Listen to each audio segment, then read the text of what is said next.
నిన్న నరేంద్ర మోడీ గారితో చెప్పిన అంశాలన్నీ కూడా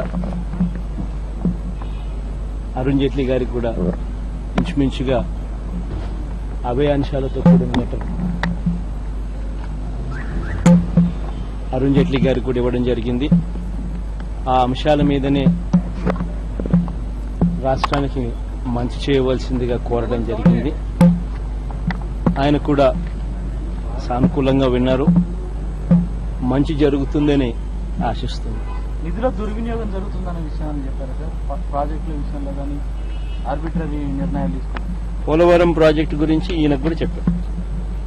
పట్టిసీమలో ఏ రకంగా టెండర్లు 21.9% ఎక్సెస్ చేయడం, ఏ రకంగా టెండర్లు వేసిన తర్వాత దాన్ని బోనస్లుగా మార్చడం, టెండర్లు పిలవక ముందు బోనస్ అనే క్లాస్ లేదు, టెండర్లు కోట్ చేసిన తర్వాత బోనస్ అనే క్లాస్ పెట్టి ఏకంగా 16.9% బోనస్గా డిక్లేర్ చేయడం, అవన్నీ కూడా చెప్పడం జరిగింది. 7E 7F అనే ఏ రకంగా మాకు ఎఫెక్ట్ అవుతాయి, చంద్రబాబు నాయుడు గారు చేసే పనుల వల్ల భయమేస్తా ఉంది అని కూడా, పోలవరం ప్రాజెక్టు కోల్డ్ స్టోరేజ్లో పడిపోతుందేమో అని ఆందోళనగా ఉందని కూడా చెప్పడం జరిగింది. ఇవన్నీ కూడా మోరల్లెస్ మోడీ గారికి చెప్పిన విషయాలన్నీ కూడా ఈయన కూడా చెప్పారు.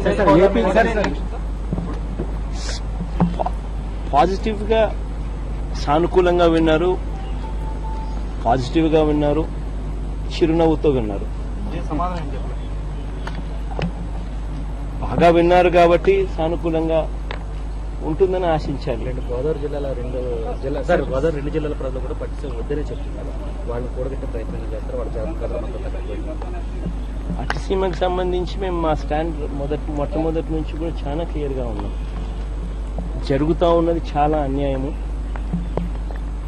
పోలవరం ప్రాజెక్టు వర్క్ స్టార్ట్ అవుతూనే, పనులు స్టార్ట్ అవుతూనే 7E ప్రకారం 35 TMC నీళ్లు వెళ్ళిపోతాయి. ఇప్పుడు పట్టిసీమ పనులు మొదలుపెట్టిన వెంటనే 7F వల్ల మరో 35 TMCలు వెళ్ళిపోతాయేమో అని భయం మాలో చాలా ఎక్కువగా ఉంది.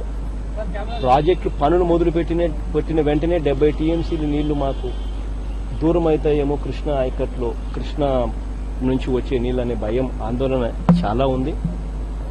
కాబట్టి ఖచ్చితంగా దీనికి సంబంధించినంత వరకు వీలైన కాడికి ఎటువంటి స్టోరేజ్ కెపాసిటీ లేకుండా కేవలం టెండర్లలో డబ్బులు సంపాదించుకోవాలనే ఒకే ఒక కోరికతో ఈ మాదిరిగా రాష్ట్రాన్ని పనంగా పెట్టడం తప్పు అన్నది మేము క్లియర్ గా కూడా చెప్తా ఉన్నాం.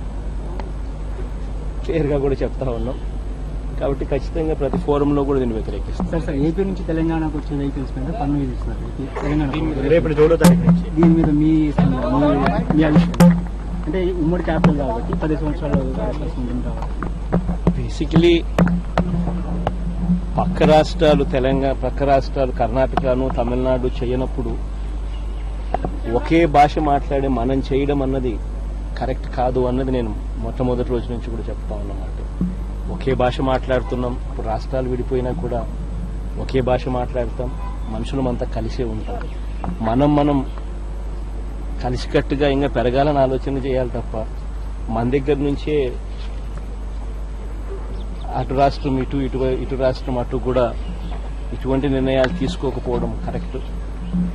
ఒకవేళ కేసీఆర్ గారికి కూడా వెనక్కి తీసుకొని ఇరు రాష్ట్రాల మధ్య సంబంధాలు పెంచే కార్యక్రమాలు చేస్తే బాగుంటుందని తనకు కూడా సలహా ఇస్తుంది. We have our state meets and we did yesterday whatever we spoke to the Prime Minister. We also brought to the notice of the Finance Minister also same things, and he did respond positively, and we're just hoping for something good will come out of it. Sir, are you demanding a special package for? And all that is part of the act, part of the promise what is being made to us. We've just once again reminded them of their promises.